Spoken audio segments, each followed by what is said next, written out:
Hi everyone, dietitian प्रेरणा कल के video का सेकंड पार्ट लेकर आप सबके सामने आई है। तो जैसा कि मैंने कल आपसे कहा था कि आज मैं आपको बताऊंगी कि हम न्यूट्रिएंट्स को या न्यूट्रिशनल इन्फॉर्मेशन को कैसे पढ़ सकते हैं या कैसे कैलकुलेट कर सकते हैं। FSSAI ने ये मैंडेट किया कि आपको न्यूट्रिशनल इन्फॉर्मेशन देते टाइम किसी भी दो तरीकों में से एक तरीके की इन्फॉर्मेशन को देना पड़ेगा। फॉर एग्जाम्पल, या तो आप ये बताइए कि पर सर्विंग में कितनी न्यूट्रिशनल इन्फॉर्मेशन है, या फिर आप ये बताइए कि उसके पर 100 ग्राम या पर 100 ml में कितनी न्यूट्रिशनल इन्फॉर्मेशन है। तो ये आपको इन दोनों में से किसी भी एक तरीके को यूज़ करके आपको इन्फॉर्मेशन कंज्यूमर को देनी है।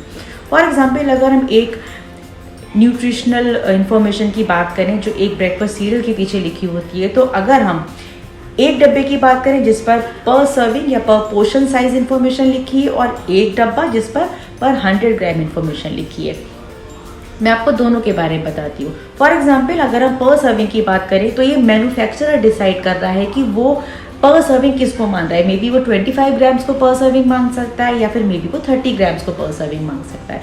तो अगर वो 25 ग्राम को पर सर्विंग मांगता है, मीन्स 25 ग्राम्स आप एक बार में अपने दूध में या दही में, जिस भी चीज़ में आप मीडिया में आपका, उसमें आप डाल के उसको खा सकते हैं। तो वो जो 25 ग्राम है, ये इन्फॉर्मेशन उस 25 ग्राम की है, आपके पूरे डब्बे की इन्फॉर्मेशन नहीं है। सेम जो 100 ग्राम्स में इन्फॉर्मेशन दे रहा है, वो उस पैकेट के अंदर जो 100 ग्राम फूड है उसकी इन्फॉर्मेशन है। अगर वो डब्बा 1 किलो का है तो वो 1 किलो की इन्फॉर्मेशन नहीं है। तो एक 25 से आपको मिल रही है कितनी, 100 कैलोरीज, तो 100 ग्राम से कितनी मिलेंगी। तो अगर हम बात करें कि 25 ग्राम यानी कि एक सर्विंग से अगर आपको 100 कैलोरीज मिलती हैं, तो 100 ग्राम से आपको कितनी कैलोरीज मिलेंगी।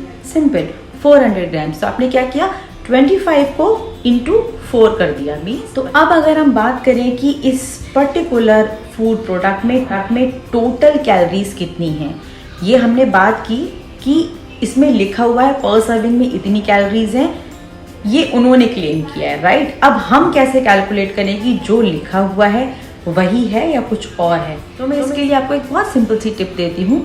देखिए, 1 ग्राम कार्बोहाइड्रेट से आपको मिलती हैं 4 कैलोरीज, 1 ग्राम प्रोटीन से आपको मिलती हैं 4 कैलोरीज, और 1 ग्राम फैट से आपको मिलती हैं 9 कैलोरीज। तो अगर आपको टोटल कैलोरीज कैलकुलेट करनी है तो आप क्या करेंगे, simple formula, total calories is equal C into 4, that is carbohydrate into 4, plus P into 4, that is protein into 4, plus F into 9 means fat into 9।